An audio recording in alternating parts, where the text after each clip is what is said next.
Good morning students. Martin Luther কলেজে আয়োজিত online ক্লাসে সবাইকে স্বাগতম। করোনার সিচুয়েশনে সবাই বাসায় থাকবে এবং বাইরে বেরোলেই অবশ্যই মাস্ক পরে বের হবে। তো আমাদের অনলাইন ক্লাসে লাস্ট ক্লাসগুলোতে আমরা বায়োলজি সেকেন্ড পেপারের নন কোডাটা পর্বের বেশ কয়েকটি পর্ব, যেমন পরিফেরা, প্রোটোজোয়া, লাস্ট পর্যন্ত হচ্ছে অ্যাকাইনোডার্মাটা, আর্থ্রোপোডা, এই সকল পর্ব সম্পর্কে জেনেছিলাম। তো আজকে আমরা পর্ব করডাটা এবং অবশ্যই নন করডাটা থেকে উন্নত বৈশিষ্ট্যের করডাটা সম্পর্কে পড়ব। তো করডাটা সম্পর্কে প্রথমেই বলে রাখা ভালো, করডাটা হচ্ছে উন্নত পর্বের প্রাণীদেরকেই মূলত হচ্ছে করডাটা পর্বের মধ্যে অন্তর্ভুক্ত করা হয়েছে। করডাটা পর্বের অন্তর্ভুক্ত হওয়ার জন্য মূলত তিনটা প্রধান বৈশিষ্ট্য থাকা অবশ্যই প্রয়োজন। প্রথম বৈশিষ্ট্যটা দেখো, পৃষ্ঠীয় মধ্যরেখা বরাবর নিরেট দণ্ডাকৃতির নটোকর্ড উপস্থিত থাকবে, এটা অবশ্যই থাকতে হবে, যা কিনা পূর্ণাঙ্গ প্রাণীতে মেরুদণ্ড দ্বারা প্রতিস্থাপিত হয়। অর্থাৎ আমরা যদি আমাদের নিজেদের দেহটার কথা চিন্তা করি, ঠিক মাথার যে মস্তিষ্ক এই বরাবর ঠিক পৃষ্ঠ রেখা বরাবর একটা হচ্ছে নটোকর্ড থাকে। অর্থাৎ এই দুইটা হাত, এখানে হচ্ছে পা, ঠিক মাঝ বরাবর, দেহের মাঝ বরাবর হচ্ছে একটা নটোকর্ড থাকবে। তো এই নটোকর্ডটা আমরা যারা মেরুদণ্ডী প্রাণী তাদের দেহ হচ্ছে মেরুদণ্ড দ্বারা প্রতিস্থাপিত হয়, কিন্তু সকল প্রাণীতে আবার মেরুদণ্ড, সকল করডাটার মধ্যে মেরুদণ্ড দ্বারা প্রতিস্থাপিত হয় না। তাই বলা যেতে পারে যে সকল করডাটা কিন্তু মেরুদণ্ডী না, কিন্তু সকল মেরুদণ্ডী কিন্তু অবশ্যই কর্ডেট। অর্থাৎ যে সকল প্রাণীর দেহের মধ্যে নটোকর্ডটা পূর্ণাঙ্গ অবস্থায় মেরুদণ্ড দ্বারা প্রতিস্থাপিত হবে তাদেরকেই হচ্ছে মেরুদণ্ডী বলবে। আর যাদের নটোকর্ডটা মেরুদণ্ড দ্বারা প্রতিস্থাপিত হবে না পূর্ণাঙ্গ অবস্থায়, তখন তাদেরকে আর মেরুদণ্ডী বলা যাবে না, তবে তারা হচ্ছে করডাটা পর্বের প্রাণী। সেকেন্ড যে বৈশিষ্ট্য সেইটা চলো দেখি। সেই বৈশিষ্ট্যটা হচ্ছে নলাকার স্নায়ুরজ্জু, যা কিনা সম্মুখ প্রান্তে মস্তিষ্ক এবং পশ্চাৎ প্রান্তে সুষুম্না কাণ্ডে প্রতিস্থাপিত হয়। তো ব্যাপারটা কি, আসলে আমরা যে মেরুদণ্ডটা দেখলাম, মেরুদণ্ডটার মাঝ বরাবর একটা রজ্জু থাকে। ঠিক রজ্জুর ঠিক উপরের দিকে পার্টটা হচ্ছে মস্তিষ্ক দ্বারা, মস্তিষ্কের এরকম মাথার মধ্যে যে মস্তিষ্ক, সেই মস্তিষ্ক দ্বারা প্রতিস্থাপিত হয় এবং সবার পশ্চাৎ প্রান্ত পুরোটা হচ্ছে লম্বাকৃতির, যেটা এটা হচ্ছে সুষুম্না কাণ্ডে পরিবর্তিত হয়।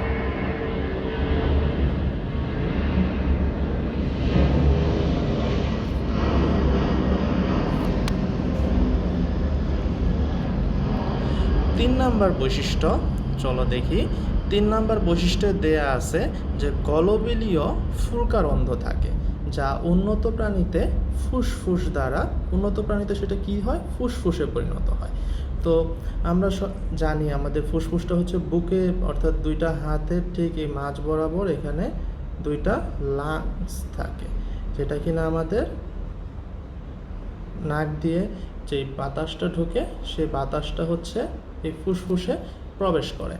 তো এই ফুসফুসটা হচ্ছে উন্নত প্রাণীতে থাকে, কিন্তু এইটাই যখন পানিতে বসবাসকারী মাছের ক্ষেত্রে দেখা যায়, সেটা হচ্ছে মাছের এই হচ্ছে মুখ, এখানে একটা কানকো থাকে, কানকোর ঠিক নিচে এরকম র্যাক র্যাক করা এখানে হচ্ছে ফুলকা থাকে। তো এগুলোই হচ্ছে করডাটা পর্বের প্রধান বৈশিষ্ট্য। করডাটা পর্বের প্রধান বৈশিষ্ট্যের মধ্যে তাহলে অবশ্যই তিনটা থাকতে হবে। প্রথমটা হচ্ছে নটোকর্ড উপস্থিত হইতে হবে, সেকেন্ড হচ্ছে স্নায়ুরজ্জু থাকবে, যেটা কিনা সম্মুখ প্রান্তে মস্তিষ্ক এবং পশ্চাৎ প্রান্তে সুষুম্না কাণ্ড দ্বারা প্রতিস্থাপিত হবে, এবং তিন নাম্বার প্রধান বৈশিষ্ট্য হচ্ছে অবশ্যই ফুলকারন্ধ্র থাকবে, যা কিনা উন্নত প্রাণীতে ফুসফুসে পরিণত হয়ে থাকে। তো কর্ডাটা পর্বের প্রাণীগুলোকে মূলত তিনটা সাব ফাইলাম অর্থাৎ উপে ভাগ করা যায়। প্রথমটা হচ্ছে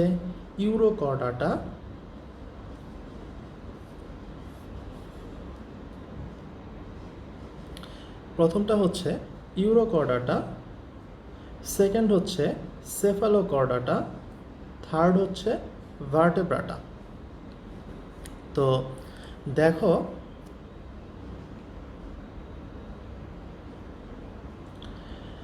প্রথম যেই ইউরোকর্ডাটার মধ্যে ইউরোকর্ডাটার মধ্যে এই যেই নামগুলো দেখা যাচ্ছে যে ইউরোকর্ডাটার যেই বৈশিষ্ট্য দেখো, শুধুমাত্র লেজ অঞ্চলে নটোকর্ড এবং স্নায়ুরজ্জু উপস্থিত। সেফালোকর্ডাটার ক্ষেত্রে শুধুমাত্র দেহের পৃষ্ঠীয় দিক জুড়ে নটোকর্ড বা স্নায়ুরজ্জু উপস্থিত। আর ভার্টেব্রাটার ক্ষেত্রে শুধুমাত্র পূর্ণাঙ্গ প্রাণীতে সারা পৃষ্ঠীয় অঞ্চল জুড়েই আছে, কিন্তু সেটা পূর্ণাঙ্গ প্রাণীতে মেরুদণ্ড দ্বারা প্রতিস্থাপিত হয়। অর্থাৎ আমি এক কথায় বলতে পারি এই যেই সাবফাইলামগুলো করা হয়েছে কর্ডাটা পর্বের প্রাণীর, এটা মূলত তাদের নটোকর্ড আর স্নায়ুরজ্জুটা কোন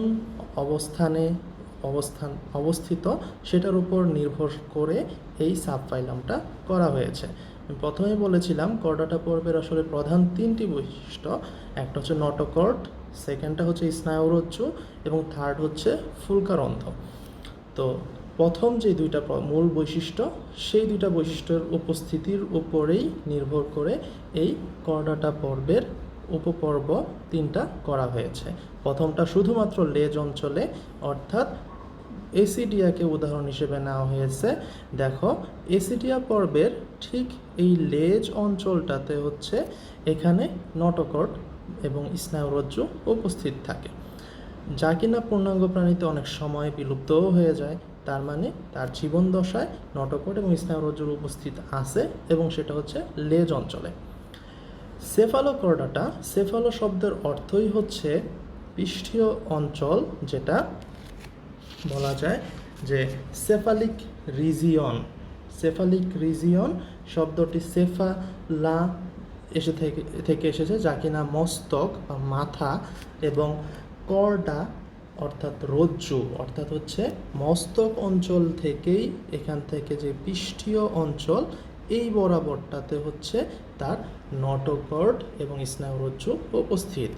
একইভাবে ইউরোকর্ডাটার ক্ষেত্রে ইউরো শব্দের অর্থ হচ্ছে লেজ এবং কর্ডার অর্থ হচ্ছে রজ্জু, তাই এটা হচ্ছে লেজ অঞ্চলে এটার নটোকর্ডটা উপস্থিত থাকে। তো সেফালোকর্ডাটার ক্ষেত্রে উদাহরণ হিসেবে নেওয়া হয়েছে ব্রাঙ্কিওস্টোমাকে। ব্রাঙ্কিওস্টোমা একটা প্রাণী, কর্ডাটা পর্বের প্রাণী, যার কিনা পৃষ্ঠীয় দিক জুড়ে অর্থাৎ মস্তিষ্ক থেকে শুরু করে পৃষ্ঠীয় দিক বরাবর নটোকর্ড এবং স্নায়ুরজ্জু উপস্থিত। এরপর হচ্ছে ভার্টেব্রাটা, যা কিনা সবচাইতে উন্নত। এখানে উদাহরণ হিসেবে হোমোস্যাপিয়েন্স অর্থাৎ মানুষকে নেওয়া হয়েছে। তো মানুষের এই মস্তিষ্ক এবং মেরুদণ্ডের ভেতরের যে স্নায়ুরজ্জু ছবিতে দেখানো হয়েছে খুব সুন্দরভাবেই। নটোকর্ডটি মূলত হচ্ছে পৃষ্ঠীয় দেশে অবস্থান করে, আমাদের ঠিক পেছন দিক দিয়ে আমি হাত দিলেই আমরা টের পাবো, ঠিক পৃষ্ঠীয় মধ্যরেখা বরাবর। এটা হচ্ছে পূর্ণাঙ্গ প্রাণীতে মেরুদণ্ড দ্বারা প্রতিস্থাপিত হয়েছে। তো এখানে ছবিতে খুব সুন্দরভাবে দেখানো হয়েছে, দেখো মেরুদণ্ড এবং হচ্ছে মস্তিষ্কটি।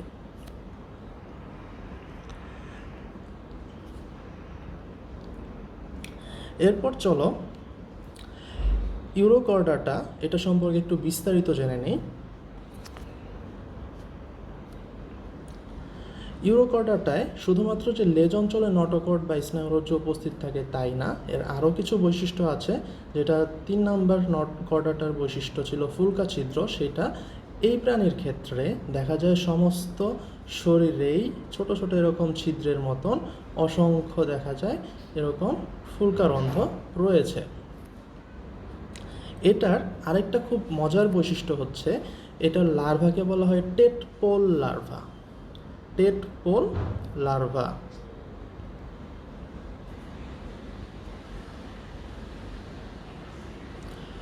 এই টেডপল লার্ভা উন্নত বৈশিষ্ট্য হারিয়ে যখন পূর্ণাঙ্গ প্রাণীতে রূপান্তরিত হয়, এসিডিয়া যখন ছোট অবস্থায় থাকে তখন সেটাকে বলে টেডপল লার্ভা, আর যখন পূর্ণবয়স্ক প্রাপ্ত হয় অর্থাৎ সম্পূর্ণ বড় হয় সাইজে, তখন সেটার এই পরিণত যে বৈশিষ্ট্যগুলো, এই যেই নটোকর্ড বা হচ্ছে স্নায়ুরজ্জু, নার্ভ কর্ড, তারপর হচ্ছে ফুলকারন্ধটা থাকে, নার্ভ কর্ড বা স্নায়ুরজ্জু, এগুলো করে কি সে আস্তে আস্তে উন্নত বৈশিষ্ট্যগুলো হারায় যায়, এবং হারিয়ে যাওয়ার ফলে তার যেই রূপান্তরটা হয় সেই রূপান্তরটাকে বলা হয় রূপান্তর বা রেট্রোগ্রেসিভ মেটামরফোসিস। এটা খুবই ইম্পর্ট্যান্ট একটা নেম।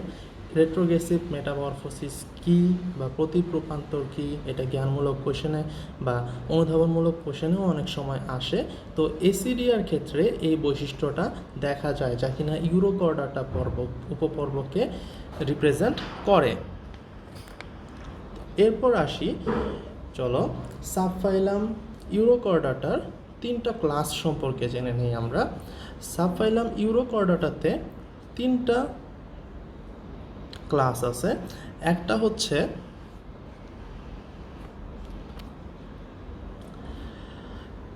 অ্যাসিডিয়াসিয়া, নামগুলো খুব কঠিন, তারপরেও একটু উচ্চারণ করবো, বাংলায় উচ্চারণ লিখে দিয়েছি এই কারণে। অ্যাসিডিয়াসিয়া। সেকেন্ড হচ্ছে থেলিয়াসিয়া, সেকেন্ডটার নাম হচ্ছে থেলিয়াসিয়া। 3 নাম্বারটা হচ্ছে লার্ভেসিয়া। দেখো বৈশিষ্ট্যগুলো 3টার ক্ষেত্রে 3 রকম, কিছুটা কম্প্যারিজন করলে দেখা যায় যে 3টার ক্ষেত্রে বৈশিষ্ট্যে কিছুটা অমিল আছে, এই কারণে এটাকে 3টা ক্লাস, আলাদা আলাদা ক্লাসে ভাগ করা হয়েছে। দেখো প্রথমটার দেহ হচ্ছে নলাকার বা স্ফীতকায়, অর্থাৎ হচ্ছে কখনো এটার বডিটা এরকম নলাকার থাকবে অথবা স্ফীতকায় থাকবে, যা কিনা এসিডিআর ক্ষেত্রে আমরা দেখেছিলাম এরকম, অর্থাৎ এটা হচ্ছে এতটুকু নলাকার ছিল, তারপরে যে ফুল বডি এটা হচ্ছে স্ফীতকায় ছিল, তাই এটার উদাহরণ হচ্ছে এসিডিয়াকে এসিডিয়াসিয়াতে ক্লাসে অন্তর্ভুক্ত করা হয়েছে। এই প্রাণীর পরিণত প্রাণীতে লেজ থাকে না। আমরা কিন্তু প্রথমেই বলেছিলাম এসিডিয়া পর্বের প্রাণী, এসিডিয়াতে যেই এসিডিয়া ছিল সেটার পরিণত অবস্থায় কিন্তু উন্নত বৈশিষ্ট্য হারিয়ে ফেলে, যাকে কিনা রেট্রোগ্রেসিভ মেটামরফোসিস বলা হয়েছিল। এটাতেও সেই বৈশিষ্ট্যটাই চলে এসেছে যে পরিণত অবস্থায় এই প্রাণীতে লেজ থাকে না। এরপরে দেখো থেলিয়াসিয়ার ক্ষেত্রে এদের দেহটা হচ্ছে লেবু বা পিঁপে আকৃতির, অর্থাৎ এটার দেহ কিন্তু নলাকার বা স্ফীতকায় না এসিডিয়ার মতো, এটা হচ্ছে লেবু বা পিঁপে আকৃতির, অর্থাৎ এটা এরকম বড় হবে। লেবু তো সবাই দেখেছ, এটা তার এরকম হবে অনেকটা পিঁপে আকৃতির। এর দেহ আবরণটা হচ্ছে পাতলা এবং স্বচ্ছ, দেহ আবরণটা হচ্ছে যথেষ্ট পাতলা এবং এটা হচ্ছে স্বচ্ছ। এটাকে উদাহরণ নেওয়া হয়েছে সালপা ম্যাক্সিমা। থার্ড যেই ক্লাসের নাম সেটা হচ্ছে লার্ভেসিয়া।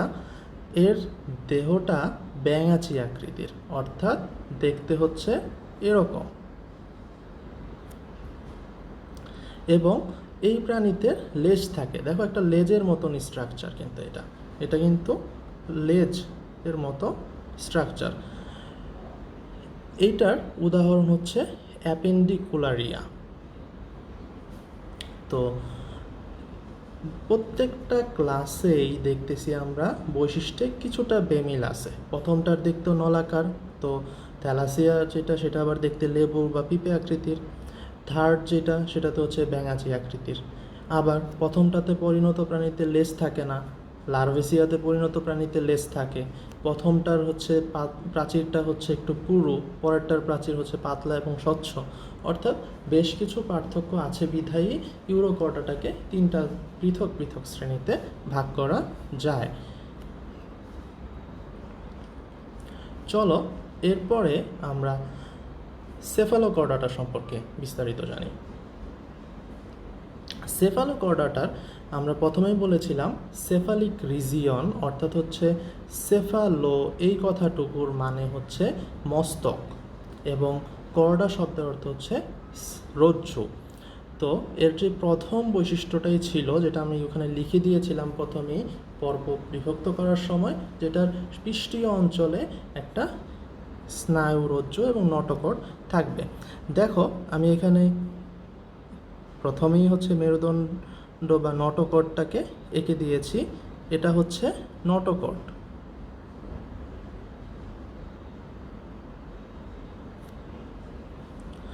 এরপরে স্নায়ুরজ্জু বা নার্ভ কর্ডও উপস্থিত।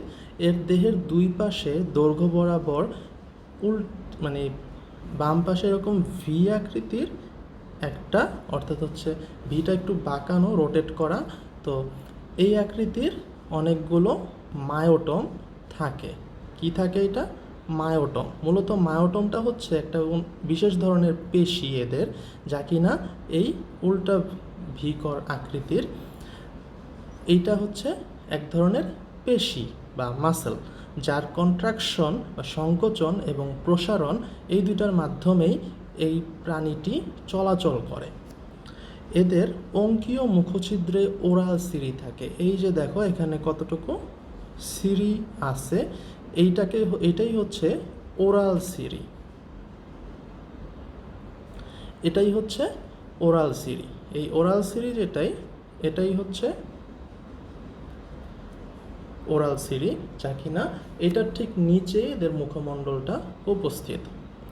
তো ইউরোকর্ডাটার পরে যে সেফালোকর্ডাটা কিন্তু একটু উন্নত বৈশিষ্ট্যের। ইউরোকর্ডাটাতে লেজ অঞ্চলে শুধুমাত্র নটকট ছিল। এইটার ক্ষেত্রে মস্তক থেকে শুরু করে পৃষ্ঠীয় অঞ্চলে নটকট, নার্ভ কর্ড উপস্থিত। ইউরোকর্ডাটা কিন্তু নিশ্চল ছিল। আমরা অ্যাসিডিয়া যেটা দেখেছি সেটা কিন্তু চুপ এক জায়গায় ছিল। এটা কিন্তু খুব একটা নড়াচড়ার যোগ্য প্রাণী না, এবং ইভেন পরিণত অবস্থা যখন বয়স হয় তখন কিন্তু ইউরোকর্ডাটার ক্ষেত্রে তার যেই উন্নত বৈশিষ্ট্যগুলো হারিয়ে ফেলে। কিন্তু সেফালোকর্ডাটার ক্ষেত্রে এটা কিন্তু উন্নত বৈশিষ্ট্যগুলো আস্তে আস্তে অর্জন করে। তো এই ছিল সেফালোকর্ডাটা। তো এরপরে চলো আমরা দেখি ভার্টেব্রাটা, যেটা কিনা সবচাইতে উন্নত ধরনের কর্ডাটা পর্বের উপপর্ব। তো ভার্টেব্রাটার ক্ষেত্রে দেখা যায় যে খুব ইম্পর্ট্যান্ট কিছু বৈশিষ্ট্য এখানে লিখেছি, সব বৈশিষ্ট্য লিখিনি। প্রথম বৈশিষ্ট্য হচ্ছে ভ্রূণীয় নটকটটি পূর্ণাঙ্গ প্রাণীতে মেরুদণ্ড দ্বারা প্রতিস্থাপিত হয়। অর্থাৎ যারা হচ্ছে মেরুদণ্ডী প্রাণী তারা হচ্ছে এই ভার্টেব্রাটা পর্বের উপপর্বের অন্তর্ভুক্ত। কর্ডাটা পর্বের ভার্টেব্রাটা উপপর্বের অন্তর্ভুক্ত। সেকেন্ড বৈশিষ্ট্য, পৃষ্ঠীয় যে ফাঁপা নার্ভ কর্ড বা স্নায়ুরজ্জু থাকে, এইটা সম্মুখে হচ্ছে মস্তিষ্ক আর পশ্চাতে হচ্ছে সুষুম্নাকাণ্ড দ্বারা প্রতিস্থাপিত হয়, সুষুম্নাকাণ্ড তৈরি করে। অর্থাৎ নার্ভ কর্ড থেকেই দুইটা পার্ট তৈরি হয়। এক নার্ভ কর্ডের উপরের দিকে বা সম্মুখ প্রান্তের অংশটাকে বলা হয় মস্তিষ্ক, আর পেছনের দিকে লম্বা প্রান্তকে বলা হয় সুষুম্নাকাণ্ড, যা স্পাইনাল কর্ড নামেও পরিচিত। থার্ড যেই বৈশিষ্ট্য, এটার রক্ত সংবহন তন্ত্রটা হচ্ছে বদ্ধ ধরনের। আমরা কিন্তু নন কর্ডাটা পর্বের বেশ কিছু, যেমন হচ্ছে আর্থ্রোপোডা পর্বের ক্ষেত্রে দেখেছিলাম রক্ত সংবহন তন্ত্র হচ্ছে উন্মুক্ত প্রকৃতির, অর্থাৎ তেলাপোকা সেটার উন্মুক্ত প্রকৃতির ছিল। সেখানে কোনো ধমনী বা শিরা ছিল না, বা হার্ট সারা শরীরেই হচ্ছে রক্ত পরিবহন উন্মুক্ত অবস্থা ছিল। কিন্তু ভার্টেব্রাটার ক্ষেত্রে দেখো সবচাইতে উন্নত বৈশিষ্ট্য, রক্ত সংবহন তন্ত্রটা হচ্ছে বদ্ধ ধরনের, ক্লোজ টাইপ। কেন? এটাতে হৃৎপিণ্ড থাকে এদের, এবং এদের ধমনী থাকে বা শিরা থাকে রক্ত পরিবহন করার জন্য। সেটাই লিখেছে দেখো, সংকোচনশীল হৃৎপিণ্ড এবং রক্তনালীর সমন্বয়ে হচ্ছে এই রক্ত সংবহন তন্ত্রটা গঠিত। তার মানে এটা অবশ্যই একটা উন্নত ক্যারেক্টার বা উন্নত বৈশিষ্ট্য। তো এই ভার্টেব্রাটাকে দেখা যায় যে কয়েকটি ভাগে ভাগ করা যায়। যেমন প্রথমটাই দুইটা ডিভিশনে ভাগ করা যায়। একটা হচ্ছে অ্যাগনাথা আর একটা হচ্ছে গ্নাথোস্টোমাটা। অ্যাগনাথা আর একটা হচ্ছে গ্নাথোস্টোমাটা। তো অ্যাগনাথা আর গ্নাথোস্টোমাটা এই যে দুইটা ডিভিশনে ভাগ করা হয়েছে, দুইটা বিভাগ করা হয়েছে, এই বিভাগটা মূলত একটা জিনিসের উপস্থিতি অনুপস্থিতির ভিত্তিতে করা হয়েছে। যাদের চোয়াল নেই তাদেরকে অ্যাগনাথা, এ শব্দের অর্থ না, আর গ্নাথোস মানে হচ্ছে চোয়াল। ঠিক গ্নাথোস্টোমাটার ক্ষেত্রে হচ্ছে চোয়ালটা আছে। তো চোয়াল উপস্থিত থাকলে গ্নাথোস্টোমাটা, আর চোয়াল না থাকলে সেটাকে অ্যাগনাথা। আজকে আমরা এই অ্যাগনাথা সম্পর্কে জানবো, আগামী ক্লাসে আমরা গ্নাথোস্টোমাটা সম্পর্কে জানবো, কারণ গ্নাথোস্টোমাটা হচ্ছে সবচাইতে উন্নত পর্বের উন্নত যেই কর্ডাটাগুলো আছে সেগুলো হচ্ছে গ্নাথোস্টোমাটার মধ্যেই পড়ে। তো অ্যাগনাথাতে হচ্ছে দুইটা শ্রেণী আছে, একটা হচ্ছে মিক্সিনি এবং 2 নাম্বারটা হচ্ছে সেফালাস পোডিমরফি। তো মিক্সিনি ক্লাসের যে প্রাণীগুলো সেগুলোকে মূলত বলা হয়, নিকনেম বলা হয় হ্যাগফিশ। এটাকে বলা হয় হ্যাগফিশ। এর যেই প্রধান বৈশিষ্ট্য, এর হচ্ছে মুখে 4 জোড়া কোষিকা বিশিষ্ট এবং মুখচুঙ্গি অর্থাৎ হচ্ছে মুখের মধ্যে যে চোষক টাইপের যে পার্টটা সেটা এখানে থাকে না। আমরা যদি ছবি দেখি তাহলে ছবিতে দেখব এই যেই প্রথম যেই ছবিটি আছে সেটা হচ্ছে মিক্সিনির এখানে দেখা যাচ্ছে যে মুখের মধ্যে এখানে চোয়াল নেই, বাট এখানে কিছু কোষিকা আছে এবং কোষিকার এখানে এটাই হচ্ছে মিক্সিনির অন্যতম একটা ক্যারেক্টার।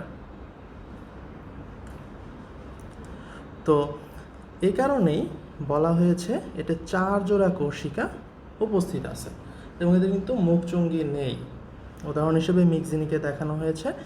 সেকেন্ড যেটা সেফালাস পোডিমরফি, যাকে কিনা ল্যাম্প্রে বলা হয় নিকনেম।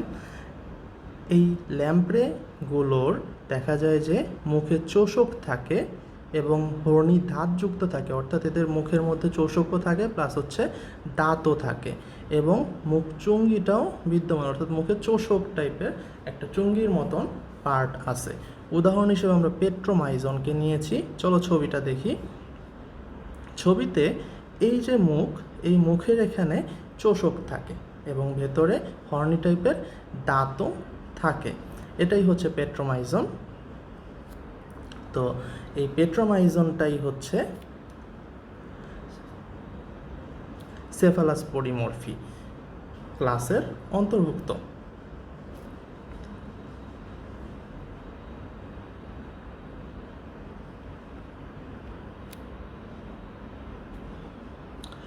তো আমরা দেখলাম যে সবচাইতে উন্নত যেই সাবফাইলাম ভার্টেব্রাটা, এই ভার্টেব্রাটার হচ্ছে 2টা ক্লাস, মিক্সিনি এবং সেফালাস পোডিমরফি।